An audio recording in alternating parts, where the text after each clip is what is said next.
Welcome to the Deep Dive. Today we're tearing through a really interesting review of the Magicshine Hori 1300 bike light. Our mission basically is to figure out pretty quickly if this light lives up to the hype for, the average rider. We're really focusing on that mix of power and, well, its size. How do they pack so much into something so small? Right, and that's exactly why it's caught people's attention. I mean, the review calls it really solid. Getting 1300 lumens is great, sure, but putting it in a body that's compact enough to sit next to your GPS without feeling like bulky, that's the key. Yeah, definitely. 5 years ago, that kind of power meant a separate battery pack, wires everywhere. Oh, absolutely. A heavy head unit, probably getting hot, plus a battery you had to strap somewhere else.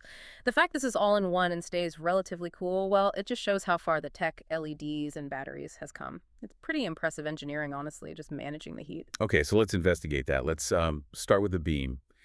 What's the deal with this dual beam design? What does it actually mean for someone riding? It means they really thought about the optics. It's not just about raw brightness.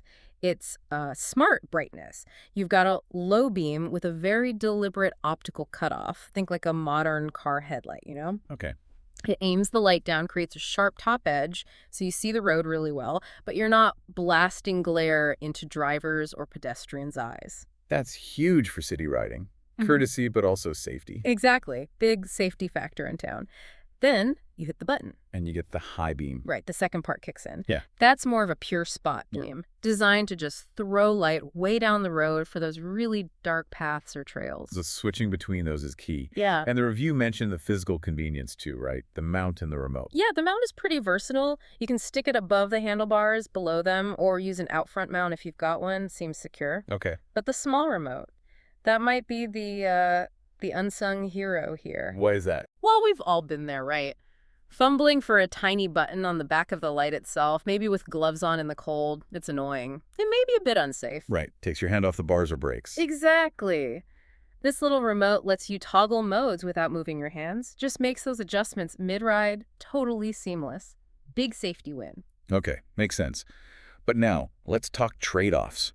Any small light pushing out this much power. Yeah.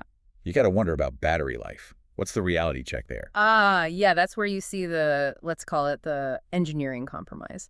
Now, the flash mode is apparently incredible, lasts almost 10 hours, which is great for daytime visibility. 10 hours. Wow. But that full power 1300 lumen spot beam, there's a limit.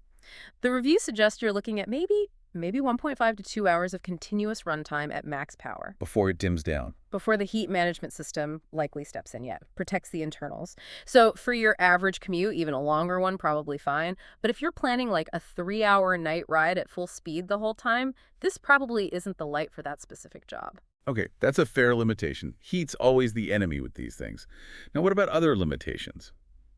I admit, reading about a plastic mount potentially getting brittle in the cold, that made me pause a bit, especially for a light described as solid.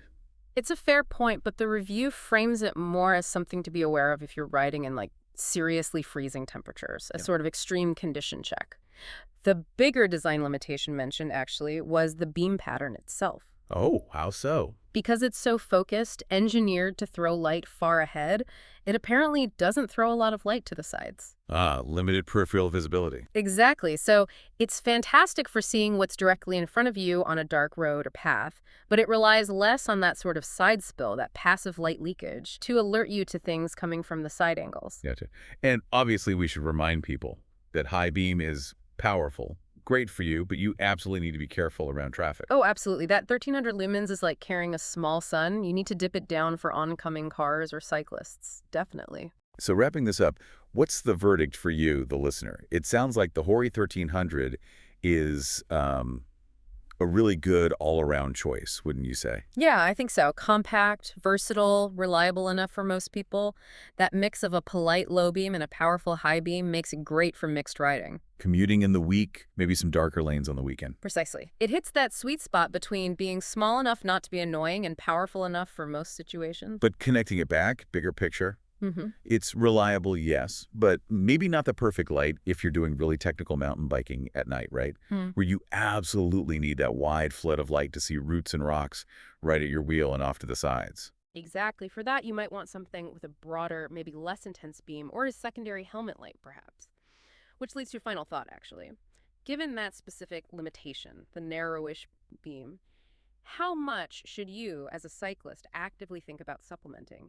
Even with a powerful main light like this, things like reflective gear, or maybe even adding a small, cheap secondary light pointed slightly outwards. How much do those peripheral elements matter for your safety, even when your main forward vision is sorted? Something to mull over next time you head out after dark.